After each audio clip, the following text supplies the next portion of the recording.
అనంతపురం జిల్లా తాడిపత్రిలో ఆధ్యాత్మిక శోభ వెల్లివిరిసింది. మహాశివరాత్రి సందర్భంగా పెన్నా నది ఒడ్డున వెలిసి దక్షిణ కాశీగా పేరుగాంచిన శ్రీ బుగ్గ రామలింగేశ్వర స్వామి ఆలయంలో శివనామస్మరణ మారుమోగిపోయింది. భక్తులు పోటెత్తారు, స్వామివారిని దర్శించుకున్నారు. భక్తులకు ఎలాంటి అసౌకర్యాలు కలగకుండా మున్సిపల్ చైర్మన్ జేసీ ప్రభాకర్ రెడ్డి ఆలయంలో అన్ని వసతులు సమకూర్చారు.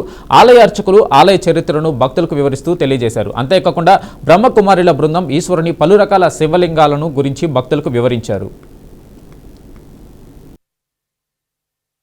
రామలింగేశ్వర స్వామి దేవస్థానం తాడిపత్రి పట్టణం పెన్నాడ తీరం వెలిసి ఉన్న అత్యంత సుందర కళా శిల్పశోభితమైన ఈ నిర్మాణం ఉన్న కృష్ణదేవరాయలు కట్టించిన ఆలయం ఇది. ఇక్కడ స్వామివారు వచ్చేసి బుగ్గ రామలింగేశ్వర స్వామి పేరు పిలువబడుతున్నాడు. అయితే బుగ్గ అంటే ఏమిటంటే విశేషం ఏంటంటే స్వామివారి కింద కూడా ఎప్పుడు నీళ్లు ఉద్భవిస్తూ ఉంటాయి. వాటిని ఈ ప్రాంతంలో బుగ్గ అంటారు, ఆ నీటి ఊటను.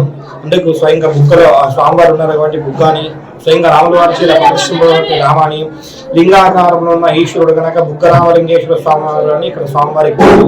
అయితే పెన్నా నదికి 130 అడుగుల ఎత్తులో ఉన్నా కూడా పెన్నా నదిలో నీళ్ళు ఉన్నా లేకపోయినా స్వామివారి కింద ఎప్పటికీ నీళ్లు ఉంటాయి. అది ఇక్కడ విశేషం. అయితే ఇక్కడ ఇంకా విశేషం ఏంటంటే ఈ యొక్క మాఘమాస మహోత్సవం సందర్భంగా మాఘ బహుళ అష్టమి నుంచి కూడా ఆ యొక్క అమావాస్య రోజు ఈ యొక్క స్వామివారికి వచ్చేసి మహాశివరాత్రి త్రయోదశి రోజు, తర్వాత మరుసటి రోజు మహాశివరాత్రి రోజు వచ్చి అయిన తర్వాత రోజు వచ్చేసి ఈ యొక్క అమావాస్య సందర్భంగా శ్రీ పాలశ్రీ బుగ్గ రామలింగేశ్వర స్వామివారి కళ్యాణ మహోత్సవం.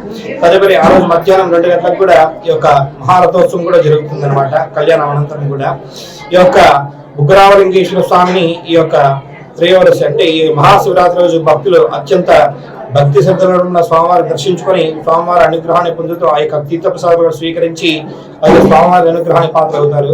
అదేవిధంగా కళ్యాణ మహోత్సవం కూడా చాలా విశేషంగా ఇక్కడ జరుపబడుతూ ఉంటుంది. అయితే స్వామివారి కళ్యాణం అనంతరం ఈ యొక్క 15,000 మందికి కూడా ఇక్కడ అన్నసభలు ఏర్పాటు చేశారు. భోజన సదుపాయాలు కూడా అన్ని కూడా. ఈ రోజు ప్రత్యేకంగా మహాశివరాత్రి యొక్క పర్వదిన సందర్భంగా ప్రజాపిత బ్రహ్మకుమారి ఈశ్వరీయ విశ్వవిద్యాలయం వారు 89వ శివ జయంతి సందర్భంగా ఈ యొక్క తాడిపత్రి శివాలయం దగ్గర 12 జ్యోతిర్లింగాల యొక్క దర్శనం కార్యక్రమం ఏర్పాటు చేయడమైంది. ఈ యొక్క స్టాల్లో విశేషంగా ఈ సంస్థ యొక్క లక్ష్యం ఏమి, మానవుల నుంచి దేవ మానవులుగా కావడం, లక్ష్మీనారాయణులుగా, అదేవిధంగా స్వయం ఈ శరీరాన్ని నడిపించే చైతన్య శక్తి ఆత్మ గురించి తెలియజేయడం, అదేవిధంగా ఈ రాజయోగము ద్వారా మనలో అష్టశక్తులు లభిస్తాయి. రాజయోగము ద్వారా మనం ఏ విధంగా ఒత్తిడుల నుంచి దూరంగా కాగలుగుతాం, నిశ్చింత జీవితాన్ని గడిపే విధానాన్ని మనం నేర్చుకోగలుగుతాం.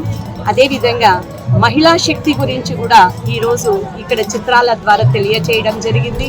మరియు విద్యార్థులలో కూడా ఎలాంటి వ్యసనాలకి పాల్పడకుండా ఎట్లా సత్సంగము ద్వారా, మెడిటేషన్ ద్వారా, అనేక విషయాల ద్వారా వాటి నుంచి దూరం కావచ్చు అనేటువంటిది తెలియజేయడం.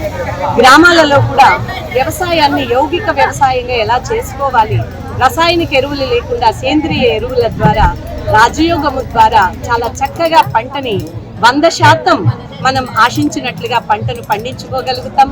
మరి మహాశివరాత్రి అనగా అంటే దేవతలకి దేవుడైనటువంటి శివుడు అత్యున్నతమైనటువంటి వారు, వారికంటే గొప్పవారు ఎవరూ లేరు. అటువంటి పరమాత్మ అవతరించినటువంటి దినానికే మహాన్ శివరాత్రి అని తెలియజేయడం జరుగుతుంది.